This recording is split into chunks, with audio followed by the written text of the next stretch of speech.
Hey everybody, it's going to be a few Glock Gen4 owners out there, and anybody else who wants to sit here and listen to me ramble on, I guess. As y'all probably know, there's been a lot of people having trouble out of their Gen4 Glocks. It started out in the 19, and word kind of got around that the problem with the 19 was that they'd put the 40 caliber, the Glock 23 spring in the 19. It was just too strong. People were having a lot of failure to feeds, failure to ejects out of them, and then later on, people started having problems out of the 23. Pete over at the Armory Channel, he just bought a new one a couple of days ago and took it to the range, and he had a lot of problems out of it as well. So that kind of makes you wonder: is it really the spring the problem?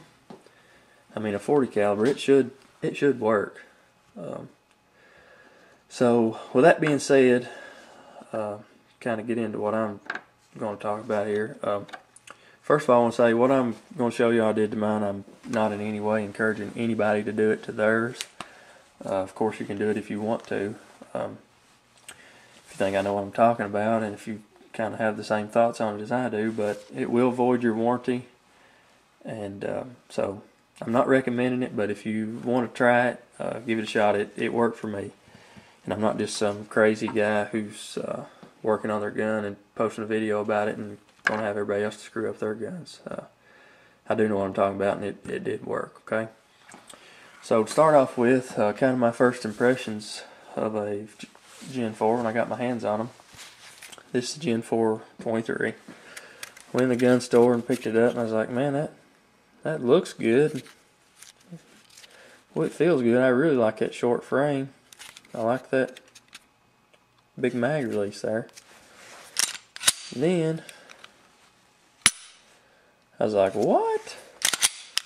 That trigger feels way heavier than it should. So, curious me, took it apart. Like, well, that's different, but that wouldn't have anything to do with the trigger pull. Everything else looks the same. That all looks the same. What? What is that? There's a bump right there on the trigger bar, which I can't show you on this one, but I can show you on this one. See that bump right there? Okay, that's something that they have just started putting in the 19 and 23s. Okay, here's a 27. As you can see, it's smooth, no bump. Okay. So I was like, well, that's something new. And then I go to put it back together, and I get to right there, and I'm like, what's going on here? Because most of the time, you know, a Glock, they'll just zip right on. So I got to looking at it closer, and it was, when you get to right here, you'd have to pull it way over to the right, get around that bump, and then once you got back here, you'd have to pull it back to you to the left, and it would go on. So that was something different that I noticed just right off the hand on these guns. And the trigger pull, man, it was a lot. Well, it felt like a 8 or 9 pound trigger to me, where usually they're 5.5. So I thought, well, I can live with that. I'll just stick a Ghost trigger in it, a Ghost 3.5 pound trigger that I put in all my Glocks, and take care of that problem. So I bring this gun home, and the first thing I do before I ever shoot it is I put the trigger pull gauge on it, and it's 6.5 pounds. Okay, and most Glocks, just about every one I've ever owned, other than this one, of course, you can check them right out of the box, and they'll be 5.5 pound is what Glock advertises. That's what they'll be, 5.5 pound. Okay, you put this 3.5 pound Ghost connector in it, and it will most of the time bring them to about 4.5 pounds. You won't get 3.5 pounds, but you'll get about 4.5 pounds out of every one I've ever put it in. I've put it in 15 or 20 different Glocks over my time of having them, trading them, and all that. So I put that in there, and it got it down to 5.5 pounds. I didn't like that at all. I was used to the 4.5 that I had on the rest of them, 4.5. So when I did my review of this gun, I said in the video, if anybody knows what this bump is, let me know, because obviously I don't know what it is. And there's some guy who wrote me and said that was to keep the trigger bar centered on the firing pin stop, which I'll show you on this one. This is the 27 that does not have that, okay? And as you can notice, or see, hopefully, see how right around the edge, like in that center part, don't seem like it's been wore any at all. And then right around the edge from there out, all the way around, you can see where it's been hitting on that one. That's without the bump, okay? Okay, here on the 23 that had the bump, you can see how it's been running right along in the center. Right there and then back that way. That thing does rotate. So I was like, well, that makes sense. I haven't never really had any problems out of the old ones that wasn't centered. And you can tell it a whole lot more too when it's dirty. This one here, I just cleaned it not long ago. But you can, whenever you shoot it and get powder residue in there, you can really tell. When you open it up, that center will be dirty as can be, and the outside edge will be be real shiny where it's been hitting. So what I did to mine is I was not happy with that at all. The 5.5 pounds, I just could not, where I was so used to shooting all the rest of mine at 4.5, I just could not get used to that at 5.5. So I took the trigger bar out of my 27 and put in my 23, and it was just amazing the difference in them. Okay, so I didn't.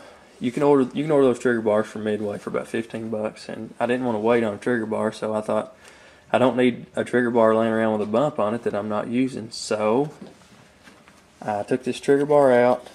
This is the one that had the bump in it. You can see where it's been pressed in there. I took the trigger bar out, smoothed it up. Okay, and I will say, if you do this, take this out, take your time, take a flat file, and be careful with what you're doing. You don't want to thin the outside edges of that down any. You want to just take the bump off, and then what I did after I got it down smooth, took the bump off, I took my Dremel tool and polished it some. And you don't want to have any rough edges out there. But after I done that, and I checked it again right before I did that, and I had 5.5 pounds. After I did that, put it back together. And another thing you'll notice now, right together. You don't have to do that working it around, monkeying it back and forth sideways. You just get it started, right together, okay? And this is a trigger pull gauge I made out of fish scales. No, it's not going to be exactly perfect, but yes, it does get it close, okay?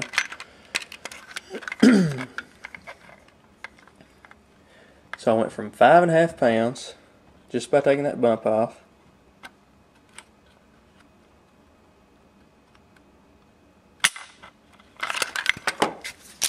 $4 pounds that time.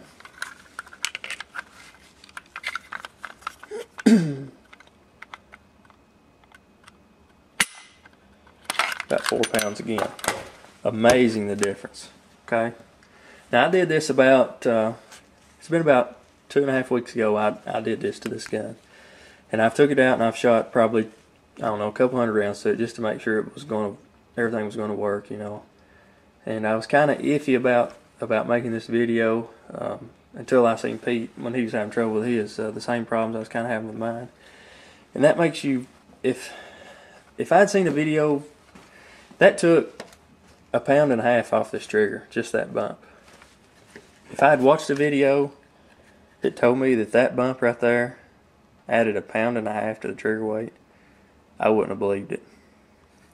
How can that little bump cause enough friction in there to add 1.5 pounds to the trigger? Pound to 1.5 pounds. That's a lot. I mean, when you go from a 5.5 pound trigger to a 4 pound trigger, that's a lot. How can that bump make that big of a difference? So I guess what I'm getting at in this is it really the spring that is causing the malfunctions, or could that bump have something to do with it? Kind of gives you something to wonder about. And I'm telling you what, if any of you guys are Glock guys and you bought a Gen4, I guarantee you, and leave a comment and tell me if I'm wrong, but I guarantee you the first thing whenever you pulled the trigger on it, you thought, man, that's that's a little bit heavier than what I'm used to on a Glock. After I took that down, I went straight inside and done it to my other one. It's just, but like I said before, I'm not recommending anybody to do it, but it really helped mine, which I never did have any failure to feeds, failure to ejects. But if that little bar, and it rides on the, I don't know how well you can see it, but it rides right in there. And it is wore it down. It is shiny and smooth where that baby has been running along that. So if that can have enough tension on that slide to add 1.5 pounds to the trigger, what do you think it's doing to the function of the gun? Do you think it's, I mean, could that be what the problem is? I don't know. So I guess that's about all I need to say.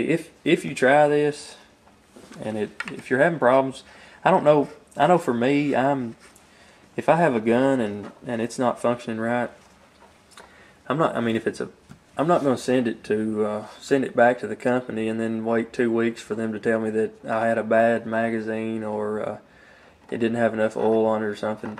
I'm going to either fix the problem myself or I'm going to get rid of it. I mean, that's just me. And there wasn't any, like I said, there wasn't any problems with the function of the gun. It was just the trigger weight was heavier than what I was used to, and that was a problem for me because I'm used to 4.5 pounds to where this was 5.5. So taking that bump off fixed it. So let me know what you guys think if y'all are still sitting back watching this after I've rambled on for however long I have. But guess that's all I need to say. Y'all have a good one.